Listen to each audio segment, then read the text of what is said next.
Well, I was in the State of the Union address, and Joe Biden must have been jacked up on something that day. And, maybe we can talk offline, and I'll show you something, and I think that proves that. Well, you'll show me what? I think I can have some evidence that shows that he was given something before then. Okay. In terms of a medicine or? Republican politicians and Fox News hosts are so nervous about the upcoming debate between President Biden and Donald Trump that they're peddling conspiracy theories. And one congressman in particular was so outlandish that he visibly disturbed Fox propagandist Maria Bartiromo during an interview, and we have to talk about it. But before we unpack all that, if you end up liking this video and you want to support the channel, please be sure to hit the like, subscribe, and alert bell before you go. I'd greatly appreciate it. All right, friends, we have several clips to watch in this video.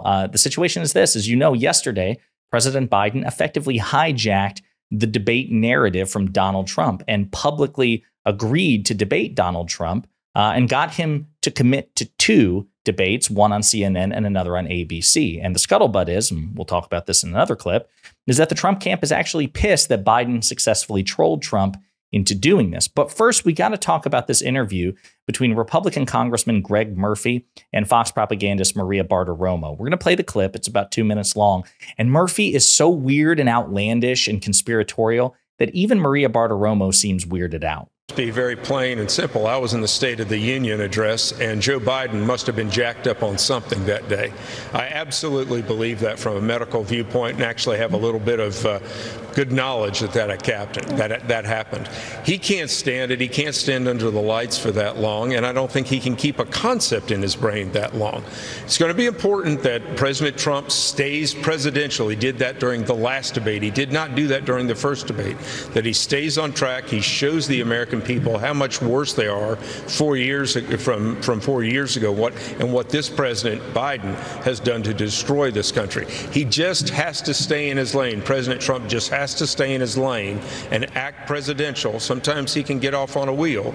We all know that and love that about him, but it sometimes hurts his issues. But Biden will falter and falter if he doesn't have things right in front of him telling him what to do. Congressman, what do you mean when you say he was jacked up at the State of the Union?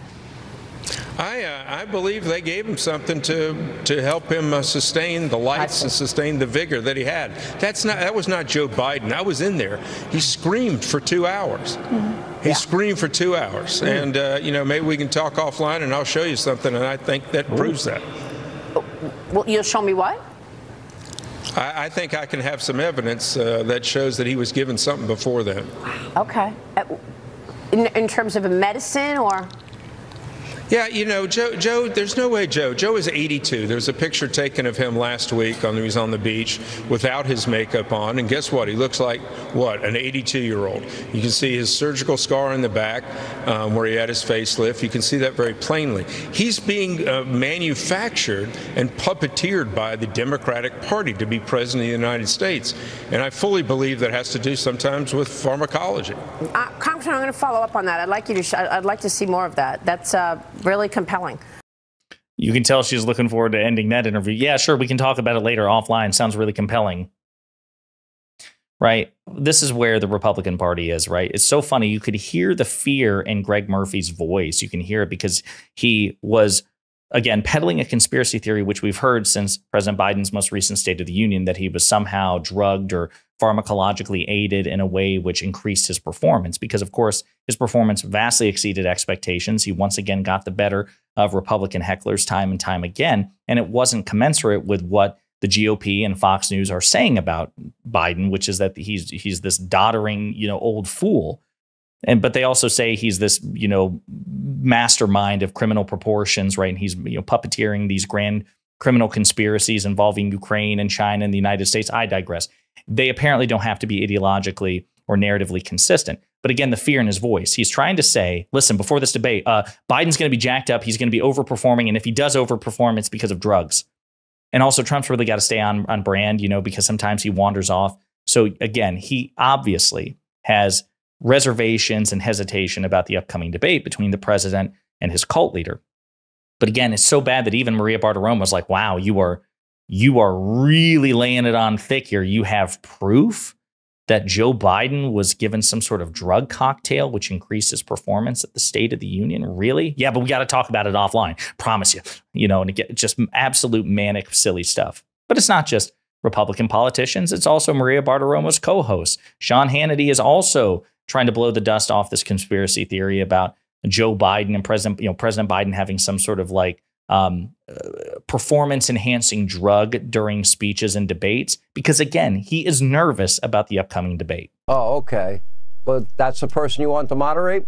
Biden's list of demands will also be in effect, and I have no doubt that jacked up Joe will probably return to the stage after a heavy dose of, caffeine, Red Bull, or whatever he took before the State of the Union. That was weird.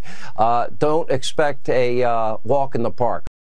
Don't expect a walk in the park. Again, Sean Hannity, Donald Trump's most fervent acolyte in the mainstream media, he's trying to set the stage that, listen, we really need to raise our expectations, because right now we've been spending months and months and months saying that Biden's this doddering old idiot. Well, actually, we need to be anxious about how well he'll perform. And again, they're just betraying their anxiety over this. Somebody else points out on Twitter, Aaron Blake, Trump agreed to the CNN debate. His allies don't seem to have much faith in that decision. Vivek Ramaswamy, call me cynical, but why is Biden suddenly so willing to debate? It could be because he's desperate, or it could be because it's a setup. Keep an eye on the details of how this comes together. Again, more conspiracy theories.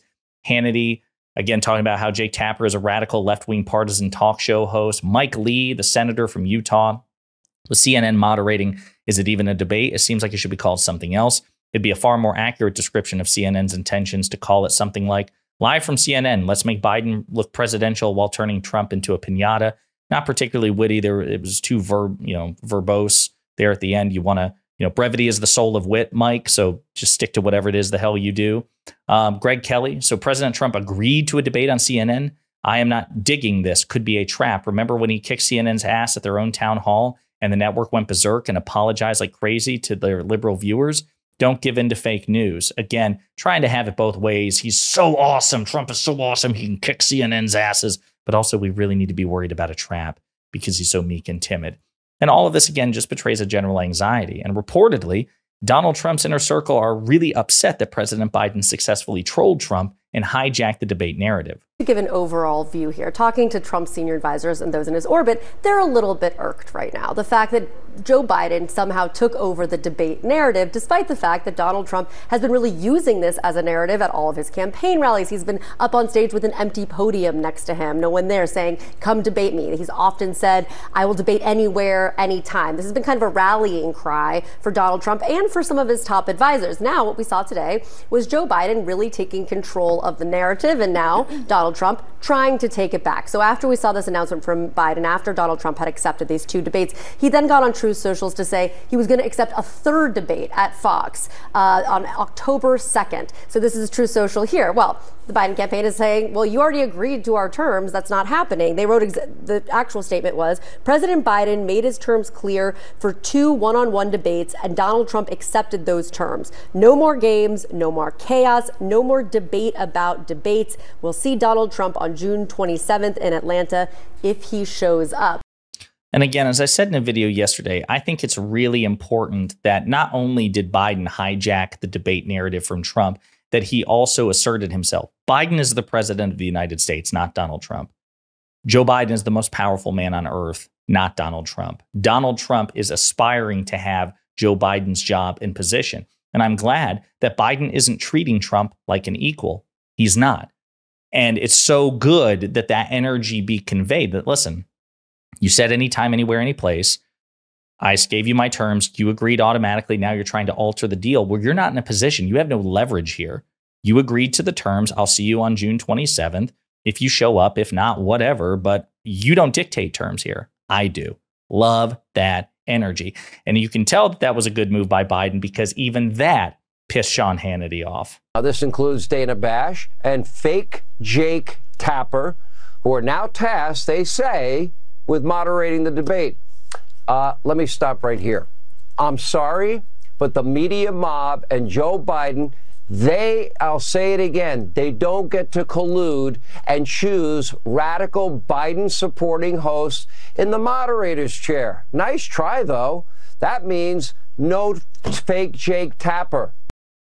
He's so upset he stumbled over his words. Again, no problem. We all do it. But Jake Tapper and Dana Bash were the moderators. Donald Trump agreed to the terms. So if Donald Trump wants to renege, which of course he does, he's a legendary liar. He's a pathological liar and a profoundly dishonest person. He's free to do so, right? It wouldn't be the first time. But yeah, this is where it is. Like, you can see that the Republican Party and Fox News are visibly nervous, again, to the point where they're stunning. Maria Bartiromo in that first clip was just flabbergasted. And you have Sean Hannity desperately trying to do, preemptive face saving and expectation management.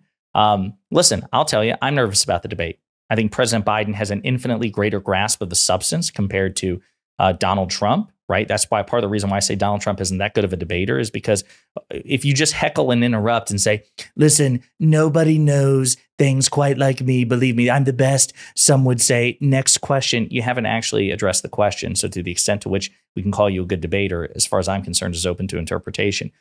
So of course I'm nervous about President Biden, especially since he tends to get heckled easily, but he also shows at times that he's able to redirect that heckled energy, the heckling energy, and appropriate it for his own ends. So he's got some good and some bad when it comes to those constant interruptions. Hopefully these terms will limit that. That's part of the reason why Biden imposed the conditions. Listen, we need to have a debate on policy, on substance, on the substantive disagreements and differences between myself and Trump. And so we don't need the peanut gallery and we don't need mics perpetually on so each of us can heckle the other. We need to be able to deliver substantive answers for the American people. And in that contest, I favor Biden over Trump, but we'll see what happens. But I think it's good that Biden has taken over the narrative, that he is asserting his position as the president of the United States, the most powerful man on earth, making Donald Trump smaller and weaker by comparison. And I love the anxiety that the Republican Party and the Fox Propaganda Network are betraying here. Let me know what you think in the comments.